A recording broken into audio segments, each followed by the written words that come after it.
सभी को मेरा नमस्कार। इस वीडियो के माध्यम से मैं कुछ चंद लम्हों के लिए आप सभी के बीच में लॉकडाउन के मनोवैज्ञानिक पक्षों को उजागर करना चाहूँगा, जो शायद वर्तमान के सिचुएशन में हम सभी के लिए काफ़ी सूटेबल होगा और यह काफ़ी उपयोगी भी होगा। हम सभी के लिए काफ़ी लाभदायक होगा। पहले तो मनोवैज्ञानिक पक्ष यानी मनोविज्ञान शब्द आते ही मानव व्यवहार के पक्ष उजागर होने लगते हैं और हमारा ध्यान इस तरफ जाने लगता है कि क्या लॉकडाउन के दौरान हमारे व्यवहारिक पक्ष में कुछ परिवर्तन हुआ है। तो ढेर सारे व्यवहारिक पक्ष में परिवर्तन हुए हैं। ऐसा कहा गया है जीवन के संबंध में कि जीवन की लंबाई नहीं बल्कि उसकी गहराई की ज़रूरत होती है। अर्थात हमारी लाइफ की स्टोरी कैसी हो, हमारी लाइफ की स्टोरी बहुत लंबी हो और उबाऊ हो या बहुत छोटी हो और बहुत रोचक हो, तो अधिकांश लोग कहेंगे कि लाइफ की स्टोरी जो है वह छोटी हो पर रोचक हो। तो यह हमारे जीवन के मनोविज्ञान से जुड़ा हुआ है। तो लॉकडाउन के दौरान भी हमारा जीवन का मनोविज्ञान में बहुत सारे परिवर्तन हुए। हम सभी जो एक स्वच्छंद वातावरण में एक स्वच्छंद लाइफ जी रहे हैं, जो बिना रोक टोक की लाइफ है, वह कुछ और मायने रखती है। और यह ऐसी लाइफ जिसमें तमाम तरह की बंदिशें हों, तमाम तरह के रोक टोक हो, जो नेचुरल न हो।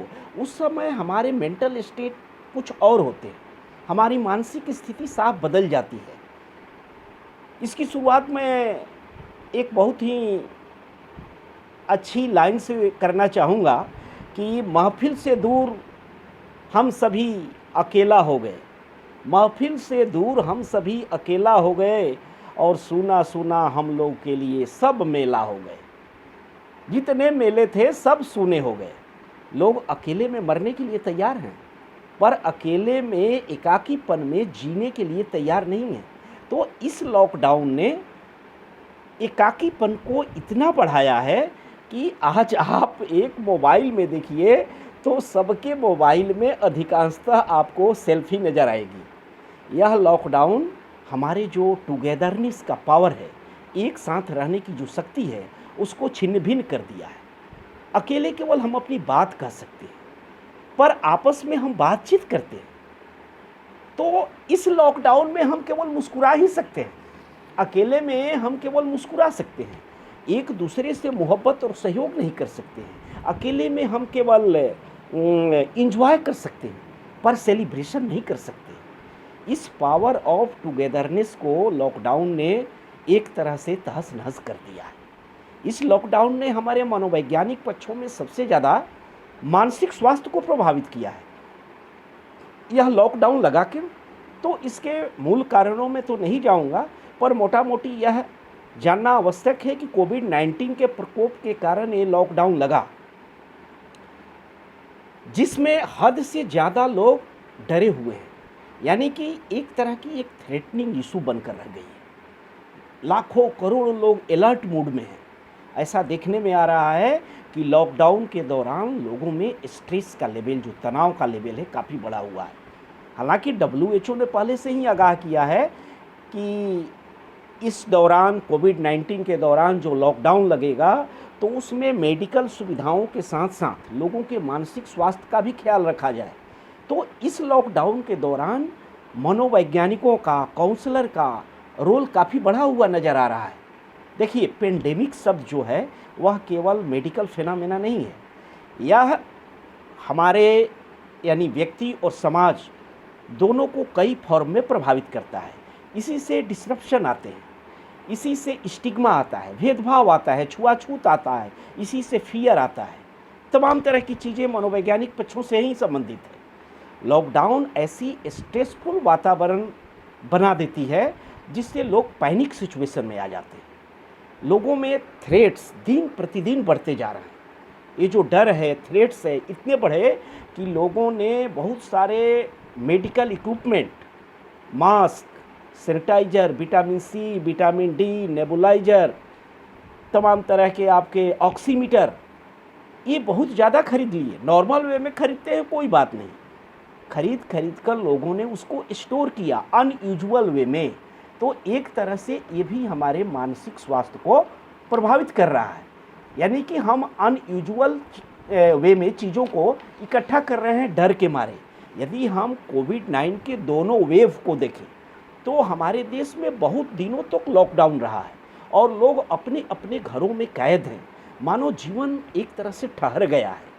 उन परिस्थितियों में हमारे मानसिक स्वास्थ्य में काफ़ी गिरावट आई है। देखिए, आजकल मेंटल हेल्थ और वेलबींग दो ऐसे टर्म हैं जो सभी के लिए आवश्यक है। Mental health and wellbeing both are everyone business जिसको कहते हैं, जिसमें व्यक्ति अपनी योग्यता को रियलाइज करता है। यह सही रहे तो व्यक्ति अपनी तनावपूर्ण परिस्थितियों से अपने को कोप करता है। कोप करना मीन्स अपने को एडजस्ट करता है, अपने को समायोजित करता है, उसमें जीने के लिए अपने को तैयार रखता है। ये कैसे हो सकता है? ये तभी हो सकता है कि हाउ वी थिंक, कैसे हम सोचते हैं, कैसे हम फील करते हैं, कैसे उसको एक्ट में लाते हैं। मैं एक साधारण सा क्वेश्चन रेज करना चाहूँगा कि यदि चलती गाड़ी में, यदि चलती ट्रेन को अचानक ब्रेक लगा दिया जाए तो ट्रेन के सारे डब्बे पटरी से उतर जाते हैं। उसी तरह से ये हमारा लाइफ का लॉकडाउन है। जो हमारी चलती फिरती ज़िंदगी है, अचानक ब्रेक लग गई और हमारी लाइफ की गाड़ी डिरेल हो गई। यह वर्तमान में नज़र आ रहा है। हमेशा के लिए हम लोग एक तरह के अपने डर को सेटल्ड कर लिए। हमारा मानसिक जो स्टेटस है वो असंतुलित हो गया है। हम नहीं बता पाएंगे कि इसके बाद क्या होगा, थर्ड वेव, फोर्थ वेव या 10th वेव, इस तरह के कितने दिन तक लॉकडाउन रहेगा। तो ऐसी सोच दिन प्रतिदिन बढ़ती जा रही है और लोगों में शुरू में तो लगा कि लॉकडाउन हुआ, पूरा परिवार एक साथ रहा, पर आज वो एक साथ परिवार में भी थ्रेट्स है, कैसे रोजी रोटी चलेगी। यानी हम अपने भविष्य के प्रति काफ़ी चिंतित हैं।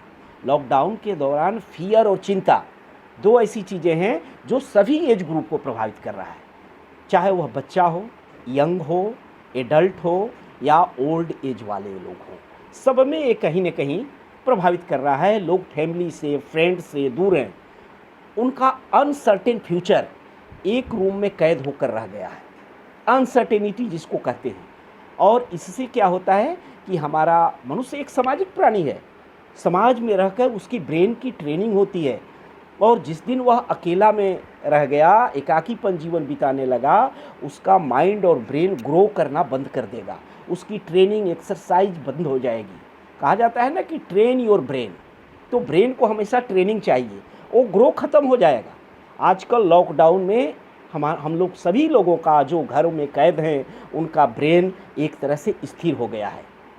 और सेकेंड वेव में पूरी फैमिली, जहाँ तक पूरी फैमिली अफेक्टेड हो जा रही है और लोगों में कन्फ्यूजन, अनसर्टेनिटी ये बार बार आ रहा है कि ये चीज़ें कितने दिनों तक रहेगी। यानी हम हमेशा दुविधा में जी रहे हैं, अनसर्टेन वे में हम अपने लाइफ को आगे ले जा रहे हैं। इस प्रकार से देखिए, सॉरी एक फ़ोन आ गया। अब इस चीज़ को मैं और ज़्यादा अगले वीडियो में हो सकता है कि मैं बता दूं आप लोगों को, पर एक चीज़ से मैं इसको समाप्त करना चाहता हूं कि यदि माइल्ड तनाव हो तो हमारे लिए एक आइडियल तनाव होता है, उसमें हमको काम करने की प्रेरणा मिलती है। This is good for us and it encourage us to move forward, माने आगे बढ़ने की हमको प्रेरणा मिलती है। पर यही माइल्ड तनाव यदि सीवियर स्टेज में हो जाए, जो इस लॉकडाउन के दौरान है, तो यह तनाव सीवियर हो गया, यानी हम लोग का कहीं न कहीं मानसिक जो स्वास्थ्य है वह प्रभावित हो गया।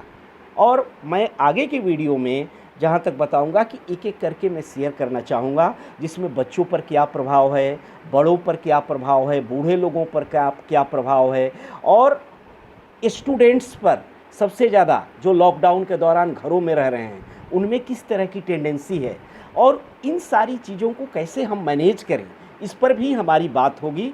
चूँकि समय कम है, समय अभाव है, तो मैं 6-7 मिनट में ही अपनी बात को यहाँ पर समाप्त कर रहा हूँ। Thank you for inviting me.